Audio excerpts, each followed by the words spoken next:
حدثنا علي بن عبد الله قال حدثنا جرير عن منصور عن سالم بن أبي الجعد عن كريب عن ابن عباس يبلغ النبي صلى الله عليه وسلم قال: لو أن أحدكم إذا أتى أهله قال بسم الله اللهم جنبنا الشيطان وجنب الشيطان ما رزقتنا فقضي بينهما ولد لم يضره।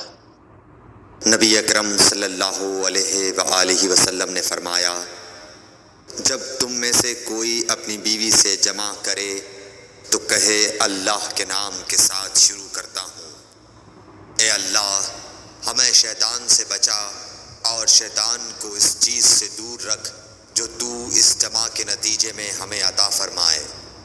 ये दुआ पढ़ने के बाद जमा करने से मियाँ बीवी को जो औलाद मिलेगी उसे शैतान नुकसान नहीं पहुंचा सकता। सही बुखारी हदीस नंबर 141।